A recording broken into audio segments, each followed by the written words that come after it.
ওয়া ইন্নাকা লাআলা খুলুকিন আযীম। নবী আমার, অবশ্যই অবশ্যই আপনি সুমহান চরিত্রের অধিকারী এবং সুমহান চরিত্রের উপরে প্রতিষ্ঠিত।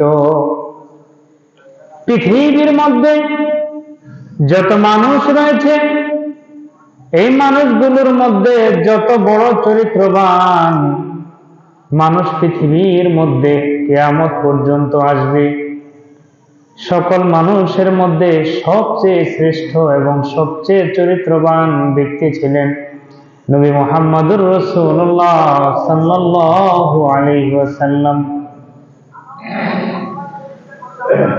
এই আয়াতের ব্যাখ্যায় মুফাসসিরিনে কেরাম বলেন, খুলুক তথা চরিত্র হলো তিন ধরনের। একটাকে বলা হয় খুলুকে হাসান, দ্বিতীয় নাম্বার হলো খুলুকে কারীম, তৃতীয় নাম্বার হলো খুলুকে আযীম। তিনটি চরিত্রই ভালো। তিনটি চরিত্রই কি ভালো? খুলুকে হাসান সুন্দর চরিত্র, খুলুকে কারীম সম্মানজনক চরিত্র, খুলুকে আযীম মহান চরিত্র। এই তিনটি চরিত্রের অধিকারী ব্যক্তি ভালো, তবে সবচেয়ে বেশি উত্তম হলো খুলুকে আযীমের অধিকারী যে ব্যক্তি তিনি। আর পৃথিবীর মধ্যে একমাত্র খুলুকে আযীমের অধিকারী ছিলেন মুহাম্মদুর রাসূলুল্লাহ সাল্লাল্লাহু আলাইহি ওয়াসাল্লাম। খুলুকে আযীম হলো এমন চরিত্রের অধিকারী মানুষ, তামাম পৃথিবীর মানুষগুলো যদি তার ক্ষতি সাধন করে, তামাম পৃথিবীর মানুষগুলো যদি তাকে কষ্ট দেয়, তামাম পৃথিবীর শক্তি যদি ওই চরিত্রের অধিকারী ব্যক্তির বিপক্ষে লেগে যায়, দ্বীনের স্বার্থে, আল্লাহর দ্বীনের জন্য ব্যক্তি স্বার্থকে জলাঞ্জলি দিয়ে ওই চরিত্রের অধিকারী মানুষ কশ্চিনকালেও ব্যক্তি স্বার্থের জন্য মানুষের উপরে আঘাত করবে না, বরং ব্যক্তি স্বার্থের চাইতেও দ্বীনের স্বার্থকে সবচেয়ে তিনি বেশি গুরুত্ব দান করবেন। এজন্য প্রখ্যাত সাহাবী হযরত আলী রাদিয়াল্লাহু তাআলা আনহু হতে বর্ণিত, তিনি বলেন, রাসূল পাক সাল্লাল্লাহু আলাইহি ওয়াসাল্লাম বলেন, ইন্নাল্লাহ তাআলা বা'আসানি লিতামামি মাকারিমিল আখলাকি ওয়া কামালি মাহাসিনিল আফআল। রাওয়াহু ফি শারহিস সুন্নাহ। প্রসিদ্ধ হাদিসের কিতাব শারহুস সুন্নাহর মধ্যে এসেছে, বিশ্বনবী জনাবে মুহাম্মদুর রাসূলুল্লাহ সাল্লাল্লাহু আলাইহি ওয়াসাল্লাম বলেন, নিশ্চয়ই আল্লাহ পাক রব্বুল আলামিন দুইটি জিনিসের পরিপূর্ণতা দান করার জন্য আমাকে পৃথিবীর মধ্যে পাঠিয়েছেন। বলেন না সুবহানাল্লাহ। কয়টি জিনিস? দুইটি জিনিস। প্রথম নাম্বার হলো তামামি মাকারিমিল আখলাক, চরিত্র মাধুর্যতা, সব চরিত্রকে পরিপূর্ণতা দানের জন্য, সব চরিত্রকে সুন্দর অবস্থান, সব চরিত্রকে সৌন্দর্যমণ্ডিত করার জন্য আল্লাহ আমাকে দুনিয়াতে পাঠিয়েছেন। দ্বিতীয় নাম্বার হলো কামালি মাহাসিনিল আফআল, পৃথিবীর মধ্যে যত উত্তম কাজ রয়েছে, যত ভালো কাজ রয়েছে, নেক আমল রয়েছে, এই উত্তম কাজগুলোকে পরিপূর্ণতা দেওয়ার জন্য আমাকে আল্লাহ পাক রব্বুল আলামিন পৃথিবীর মধ্যে পাঠিয়েছেন। বলেন না সুবহানাল্লাহ। শুধুমাত্র তাই নয়, তিরমিজি শরীফের মধ্যে এসেছে, প্রখ্যাত সাহাবী হযরত আবু দারদা রাদিয়াল্লাহু তাআলা আনহু হতে বর্ণিত, তিনি বলেন, কাল কিয়ামতের ময়দানে মুমিন ব্যক্তির মিজানের পাল্লাটা সবচাইতে বেশি ওজন হবে দুইটা জিনিসের কারণে। কয়টা জিনিসের কারণে? তোর মধ্যে অন্যতম একটি জিনিস হলো হুসনুল খুলক, উত্তম চরিত্র। উত্তম চরিত্রের কারণে মুমিন ব্যক্তির মিজানের পাল্লাটা অনেক ভারী হবে, অনেক ভারী হবে। আর নিশ্চয় আল্লাহ পাক রব্বুল আলামিন ইউবগিদুল ফাহিশাল বাগিয়া, অসৎ চরিত্রবান ব্যক্তি, দুষ্ট প্রকৃতির মানুষ যারা, খারাপ চরিত্রের মানুষ যারা, এই সকল মানুষদেরকে আল্লাহ অপছন্দ করেন। কি করেন? অপছন্দ করেন। সম্মানিত সুধী ভাইরা আমার, সুতরাং ব্যক্তি তার মর্যাদা আল্লাহর দরবারে কেমন হবে, ওই ব্যক্তির গ্রহণযোগ্যতা আল্লাহ পাক রব্বুল আলামিনের নিকট কতটুকু হবে এটা নির্ভর করবে তার সৎ চরিত্রবান হওয়ার উপরে। যেহেতু রাসূল পাক সাল্লাল্লাহু আলাইহি ওয়াসাল্লামকে জিজ্ঞাসা করা হলো, ইয়া রাসূলুল্লাহ, ইয়া হাবিবাল্লাহ, পৃথিবীর মধ্যে সবচাইতে ভালো উত্তম আমল কোনটি, যে আমলের কারণে অধিকাংশ বান্দা জান্নাতে যাবে? সবচেয়ে বেশি কোন আমলটা আল্লাহর কাছে প্রিয়, যে আমলের কারণে মানুষ সবচাইতে বেশি জান্নাতে প্রবেশ করবে? বলেন না সুবহানাল্লাহ। রাসূল পাক সাল্লাল্লাহু আলাইহি ওয়াসাল্লাম বলেন, দুইটি নেক আমল এমন রয়েছে যেই দুইটি নেক আমলের কারণে সবচেয়ে বেশি মানুষ জান্নাতে প্রবেশ করবে। তার মধ্যে এক নাম্বার হলো তাকওয়াল্লাহ, তথা আল্লাহর ভয়। কার ভয়? আল্লাহর ভয়। যেহেতু আল্লাহ পাক রব্বুল আলামিন বলেন, ইয়া আইয়ুহাল্লাযীনা আমানুত্তাকুল্লাহ, ও মুমিনগণ, পৃথিবীর মধ্যে যারা বিশ্বাস স্থাপন করেছো তোমরা ভয় করো আল্লাহকে। ওয়ালা তামুতুন্না ইল্লা ওয়া আনতুম মুসলিমুন, মুসলমান না হয়ে তোমরা মৃত্যুবরণ করিও না, মৃত্যুর স্বাদ গ্রহণ করিও না। তাহলে একজন ব্যক্তির পরিপূর্ণ মুমিন হওয়া, একজন ব্যক্তির পরিপূর্ণ মুসলমান হওয়া নির্ভর করবে তার তাকওয়া, তার খোদাভীতির উপরে। যে ব্যক্তির মধ্যে সবচাইতে বেশি আল্লাহর ভয় থাকবে, তাকওয়া পরহেজগারিতা থাকবে, ওই ব্যক্তির ঈমান, ওই ব্যক্তির ইসলামটা তত বেশি সুন্দর হবে। বলেন না সুবহানাল্লাহ। দ্বিতীয় নাম্বার হলো হুসনুল খুলুক। সবচেয়ে বেশি মানুষ যে চরিত্রের কারণে জান্নাতে যাবে সেটি হলো সৎ চরিত্র, উত্তম চরিত্র। বলেন না সুবহানাল্লাহ। আল্লাহর নবীকে সাহাবায়ে কেরাম জিজ্ঞাসা করলেন, ইয়া রাসূলুল্লাহ, ইয়া হাবিবাল্লাহ, পৃথিবীর মধ্যে সবচেয়ে খারাপ কোন আমল, যে আমলের কারণে, যে জিনিসের কারণে বান্দা সবচাইতে বেশি জাহান্নামে যাবে? আল্লাহর নবী বলেন, পৃথিবীর মধ্যে সবচেয়ে দুইটি বস্তু এমন রয়েছে যে যে বস্তুর কারণে বান্দা বেশি পরিমাণে জাহান্নামে যাবে। তার মধ্যে একটি হলো আল ফামু, মুখ। কি? মুখ, জবান। এই জবানের কারণে বান্দা বেশি জাহান্নামে যাবে। আর আল ফারাজু, লজ্জাস্থান। এই দুইটি জিনিসের কারণে বান্দা সবচেয়ে বেশি জাহান্নামে যাবে। যেহেতু রাসূল পাক সাল্লাল্লাহু আলাইহি ওয়াসাল্লাম বলেন, মাইয়াদমান লিমা বাইনা লাহিয়াহি ওয়া মা বাইনা ফাকিজাইহি আদমান লাহুল জান্নাহ। যেই ব্যক্তি তার দুই জিনিসের জিম্মাদার হবে, প্রথম নাম্বার হলো তার জবান, দ্বিতীয় নাম্বার হলো তার লজ্জাস্থান, আমি নবী মুহাম্মদুর রাসূলুল্লাহ কাল কিয়ামতের ময়দানে ওই ব্যক্তির জান্নাতের জিম্মাদার হব। বলেন না সুবহানাল্লাহ। পৃথিবীর মধ্যে প্রকৃত মুসলমান ওই ব্যক্তি, ওই মুসলমান যেই ব্যক্তির জবান থেকে, যে ব্যক্তির হাত থেকে, ক্ষমতা থেকে অপর মুসলমান নিরাপদে থাকে। আল্লাহর নবী সাল্লাল্লাহু আলাইহি ওয়াসাল্লাম বলেন, আল মুসলিমু মান সালিমাল মুসলিমুনা মিন লিসানিহি ওয়া ইয়াদিহি। পৃথিবীর মধ্যে সবচেয়ে উত্তম মুসলমান, সবচেয়ে ভালো মুসলমান, প্রকৃত মুসলমান হলো ওই ব্যক্তি যাহার জবান থেকে এবং যার হাতের অনিষ্টতা থেকে অপর মুসলমান ভাই নিরাপদে থাকে। বলেন না সুবহানাল্লাহ। তাহলে জবানের গুরুত্ব, জবানের হেফাজত করতে হবে। এই জবান দিয়ে একজন মানুষকে উত্তম বাক্য ব্যবহার করা যায়, এই জবান দিয়ে একজন মানুষের সাথে কটু বাক্য, খারাপ বাক্য ব্যবহার করা যায়। আল্লাহ পাক রব্বুল আলামিন বলেন, বান্দারে, তোমার জবান দিয়ে যা উচ্চারণ করো, যে কথাই উচ্চারণ করো না কেন বান্দা, মা ইয়ালফিযু মিন কাওলিন ইল্লা লাদাইহি রাকীবুন আতীদ। বান্দারে, পৃথিবীর মধ্যে দুই চোয়ালের মধ্যবর্তী তোমার জবান দিয়ে যে কথাগুলি তুমি বলো না কেন, ভালো হোক কিংবা মন্দ হোক, এই কথাগুলো রেকর্ড করার জন্য, সংরক্ষণ করার জন্য আল্লাহ প্রদত্ত ফেরেশতা তোমার সাথে সাথেই থাকে। বলেন না সুবহানাল্লাহ। সুতরাং আপনি যখন উত্তম কথা বলেন, কোন মুসলমান ভাইয়ের সাথে উত্তম আচরণ করেন, ভালো ব্যবহার করেন, এই ভালো ব্যবহার যেমনি ভাবে আপনার নেক আমলের পাল্লা ভারী করে দিবে, অনুরূপ ভাবে জবানের মাধ্যমে আপনি যদি কোনো খারাপ কথা, অশ্লীল কথা, খারাপ বাক্য যদি ব্যবহার করেন, এটাও আপনার রেকর্ড হবে কাল কিয়ামতের ময়দানে। এই জিনিসটাও আপনাকে জানিয়ে দেওয়া হবে।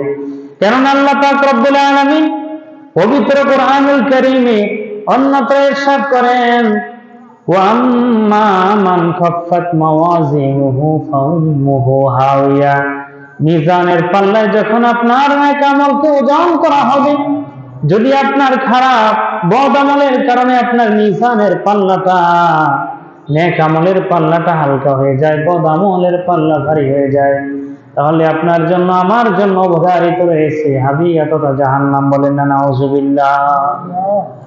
তো জবানের হেফাজত করতে হবে, হিফজুল লিসান। রাসূলুল্লাহ বলেছেন সবচাইতে মানুষ জাহান্নামী হয় তার দুই জিনিসের কারণে, একটি হলো তার মুখ আর একটি হলো তার কি, লজ্জাস্থান। সম্মানিত শুধু দুইটি জিনিসের হেফাজত অবশ্যই করতে হবে। শুধুমাত্র তাই নয়, আপনি আমি সৎ চরিত্রবান কিনা, আমার মধ্যে আপনার মধ্যে চরিত্র ঠিক আছে কিনা, এটা আমরা সহজে বুঝতে পারবো যদি আমাদের মধ্যে লজ্জা থাকে। কি থাকে? বা একটু জোরে বলেন না, কি থাকে? লজ্জা। লজ্জাকে আরবিতে বলা হয়, কোরআন সুন্নাহর পরিভাষায় বলা হয় হায়া। কি বলা হয়? হায়া।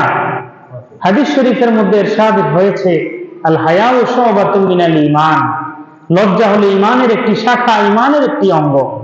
সুতরাং কোন ব্যক্তির মধ্যে যদি লজ্জা না থাকে, তাহলে বুঝতে হবে ঈমানের ঘাটতি আছে ওই ব্যক্তির মধ্যে, ঈমানের পরিপূর্ণতা তার মধ্যে নেই। রাসূল পাক সাল্লাল্লাহু আলাইহি ওয়াসাল্লাম হাদিস শরীফের মধ্যে ইরশাদ করেন, ইন্না লিকুল্লি দীনিন হুসনুন ওয়া হুসনুল ইসলামি আল হায়াউ। নিশ্চয়ই প্রত্যেকটা দিনের, প্রতিটা ধর্মের একটা সৌন্দর্য আছে। প্রতিটা ধর্মের কি আছে? সৌন্দর্য আছে। আর ইসলামের সৌন্দর্য হলো হায়া তথা লজ্জা। ইসলামের সৌন্দর্য কি? লজ্জা। জোরে বলেন না কি? তাহলে ইসলাম যারা গ্রহণ করবে, যারা মুসলমান হবে, ওই ব্যক্তিদের মধ্যে অবশ্যই ইসলামের সৌন্দর্যকে ধারণ করতে হবে তথা লজ্জা থাকতে হবে। কেননা ইযা লাম তাস্তাহি ফাসনা মা শিতা। ব্যক্তির মধ্যে যখন লজ্জা না থাকে, তখন ব্যক্তির যাহা ইচ্ছা তাহাই সে করতে পারে। আজকে সমাজের মধ্যে দেখা যায় আমাদের যুবকরা, আমাদের কিশোরেরা, আমাদের বালিক সন্তানেরা তাদের পোশাক আশাক, তাদের লেবাস সুরতের মধ্যে এমন কিছু জিনিস পরিধান করে, যে জিনিস পরিধান করার মাধ্যমে বোঝা যায় তার মধ্যে লজ্জা কতটুকু আছে, লজ্জার ঘাটতি কতটুকু আছে। পিতা মাতার সামনে যে সন্তান হাফ প্যান্ট পরে দাঁড়াতে পারে বালেগ হওয়ার পরেও, কমপক্ষে বুঝতে হবে তার মধ্যে সবকিছু থাকলেও লজ্জার মতো যে মহামূল্যবান সম্পদ তার 0% কি নাই। কথা বলেন, আছে কি না? যেই মেয়ে বাবা মায়ের সামনে শালীন পোশাক পরিধান না করে, যতই সে রূপবতী হোক কিংবা সৌন্দর্যের মালিকানা হোক, ওই মেয়ে কোশ্চিন কালেও লজ্জাবতী হতে পারবে না। লজ্জা তার মধ্যে সামান্য পরিমাণেও থাকবে না। এজন্য পোশাকে শালীনতা, এটাও ইসলামের একটি সৌন্দর্য। কথা বলেন ঠিক কিনা? ইসলামে পোশাক কেমন হবে, নারীদের পোশাক কেমন হবে, পুরুষের পোশাক কেমন হবে, সবকিছু আছে। কিতাবুল লিবাস, প্রতিটা হাদিস গ্রন্থের মধ্যে এক একটা অধ্যায় আছে যে পোশাক পরিচ্ছদ, চাল চলন কেমন হবে আপনার আমার। তো দিন ইসলামের সৌন্দর্য হলো হায়া, লজ্জা। চরিত্রবান মানুষগুলো সব সময় লজ্জাশীল হয়। কথা কোন ঠিক কিনা? আর যারা দুশ্চরিত্রবান, যাদের চরিত্রের মধ্যে সমস্যা, ক্যারেক্টারলেস মানুষ যারা, এই মানুষগুলোর মধ্যে লজ্জা বলতে কিছু নেই। লজ্জার সামান্য পরিমাণও একটা অবস্থান তার মধ্যে নেই। বরং এই মানুষগুলোর চরিত্র হলো পশুর চরিত্রের মতো। কিসের মতো? তো জোরে বলেন না, কিসের মতো? পশুর কোনো লজ্জার প্রয়োজন নেই। তো সুতরাং এই প্রকৃতির মানুষ যারা হবে তারাও পশুর মতো। সমাজের মধ্যে দেখা যায় এখন বড় বড় ছেলেরা, যুবকেরা হাফ প্যান্ট পরে রাস্তা দিয়ে চলাফেরা করে কিনা? কথা কম। লজ্জা কোথায় গেছে? এগুলি দেখবেন অভিভাবক যারা আছেন, ইসলামের সৌন্দর্য আছে।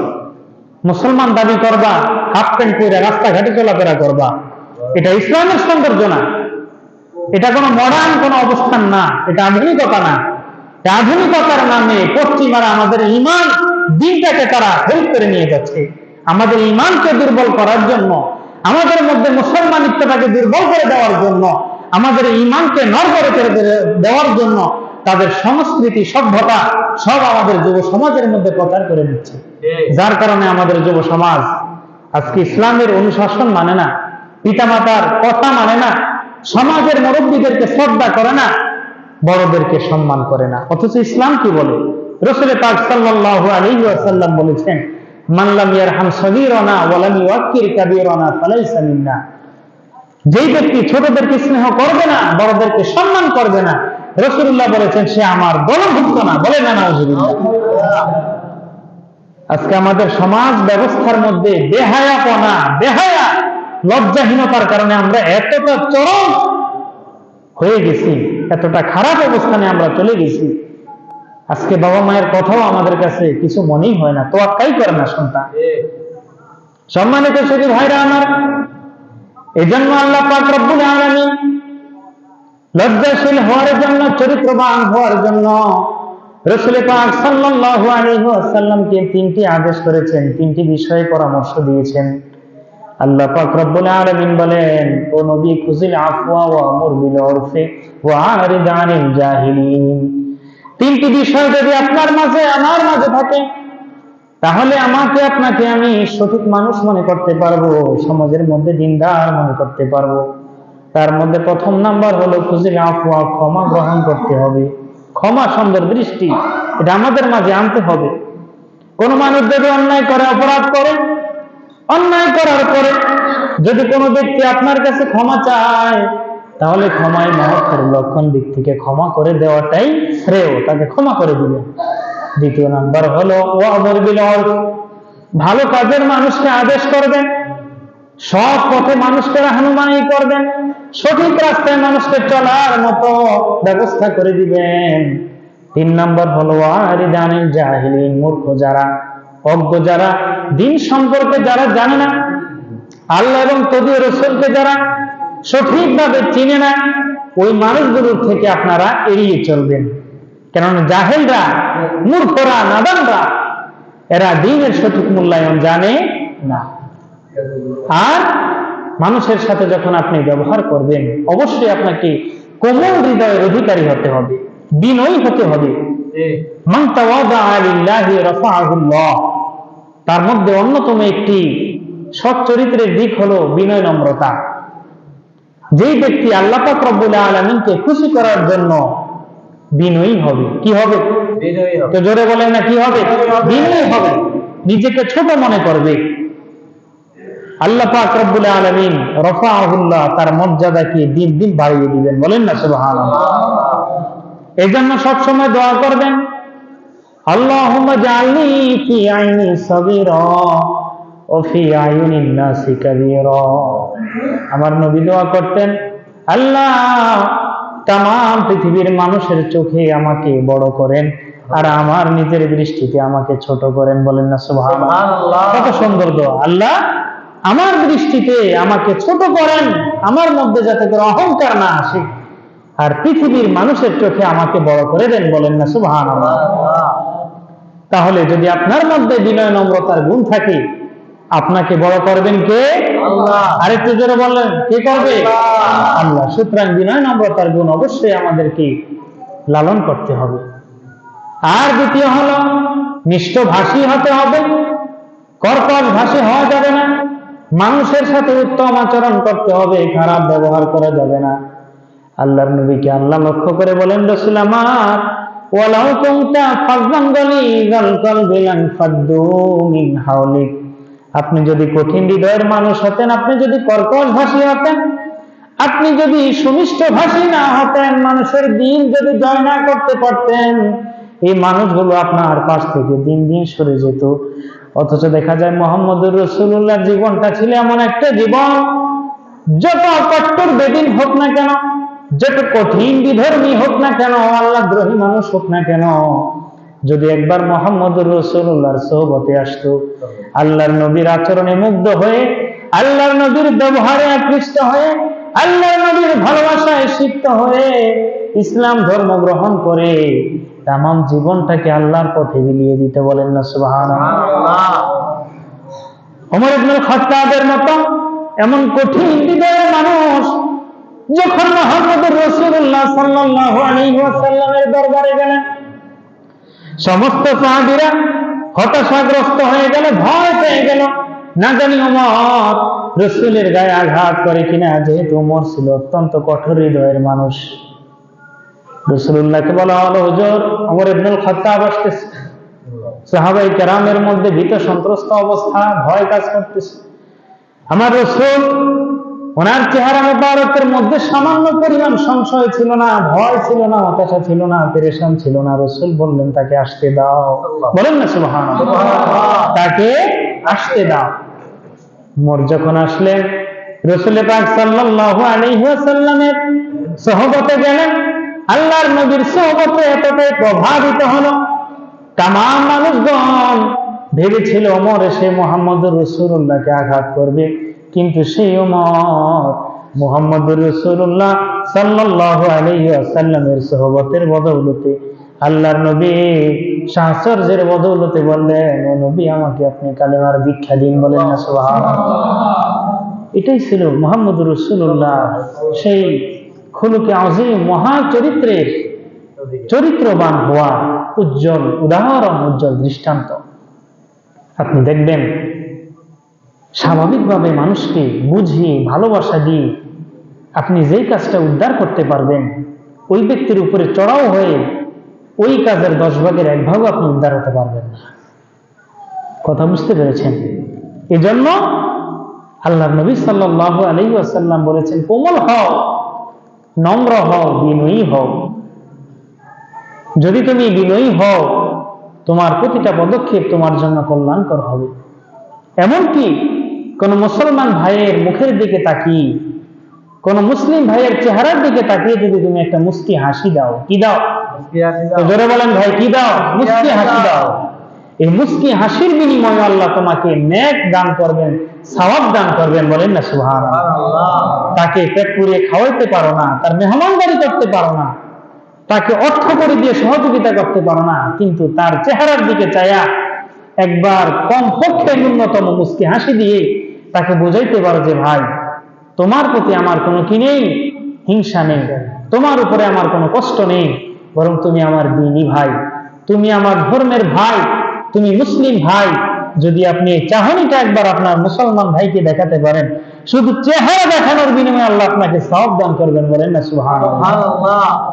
সুতরাং সৎ চরিত্রবান হতে হলে অবশ্যই আমাদেরকে লক্ষ্য রাখতে হবে, আমাদের জবানের হেফাজত করতে হবে, আমাদের লজ্জাস্থানের হেফাজত করতে হবে, সমাজের মধ্যে পর্দা, কুশিদা, নিজের চক্ষু সংযত করা, নিজের হাঁটা চলা, কোন পথে হাঁটবো, কোন পথে চলবো, কিভাবে চলবো, কোন দিক দিয়ে চলবো, আমার নজর কোন দিকে যাবে, এগুলোর দিকে অতীব সূক্ষ্ম দৃষ্টি দেওয়া একজন মুসলমান হিসাবে আপনার আমার প্রতি কর্তব্য।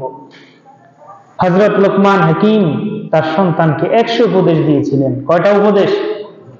জোরে বলেন ভাই, কয়টা উপদেশ? 100টা উপদেশ দিয়েছেন। এই 100 উপদেশের মধ্যে অন্যতম উপদেশ ছিল, পদ্মফি বাসারিক, ও আমার ছেলে, যখন তুমি কারো প্রতি দৃষ্টি দিবে, তাকাই তেমন চাবে, তখন তুমি এই তোমার উঁচু দৃষ্টি দিবে না, তোমার দৃষ্টিকে সংযত রাখবে, নিম্নগামী করে রাখবে। অক্সুফি মাসিক, হাঁটা চলার ক্ষেত্রে তুমি মধ্যম পন্থা অবলম্বন করবে, নিচের দিকে চেয়ে হাঁটবে। আর তুমি তোমার আওয়াজকে উঁচু করবে না। কোন ভাইয়ের সাথে যখন কথা বলতে যাও, তখন কর্কশ ভাষায় কথা বলবে না। কেননা ইন্নান কারালা সাওতুল হামির, পৃথিবীর মধ্যে সবচাইতে কর্কশ আওয়াজ হলো গাধার আওয়াজ। কিসের আওয়াজ? গাধার আওয়াজ। গাধা যখন আওয়াজ দেয়, তার আওয়াজটা খুব বিক্ষুটে মনে হয়। তো বলা হলো যে তুমি যখন মানুষের সাথে কথা বলবে, তখন অত্যন্ত কোমল ভাবে কথা বলবে, মিষ্টি ভাষায় কথা বলবে। তুমি অতীব কর্কশ ভাষী হবে না, মানুষের সাথে কর্কশ ভাষায় কথা বলবে না। আল্লাহ পাক রব্বুল আলামিন আমাদেরকে সৎ চরিত্রবান বান্দা হওয়ার তৌফিক দান করুন। সকলে বলুন আমিন। আমাদের চলনে বলনে, আচার ব্যবহারে, কথাবার্তায়, সব ক্ষেত্রেই যাতে করে একটা শালীনতা বজায় থাকে, আমাদের লেবাস পোশাকের মধ্যে যাতে করে শালীনতা থাকে, আমাদের মা বোনদের পোশাকের মধ্যেও যাতে করে শালীনতা থাকে। আল্লাহ আমাদেরকে সুষ্ঠু সমাজ, আদর্শ সমাজ বিনির্মাণে সঠিক দ্বীন ইসলামের রূপরেখা অনুযায়ী আমাদের জীবন পরিচালনা করার তৌফিক দান করেন। সকলে বলুন আমিন। ওয়া আখিরু দাওয়ানা আলহামদুলিল্লাহি রাব্বিল আলামিন।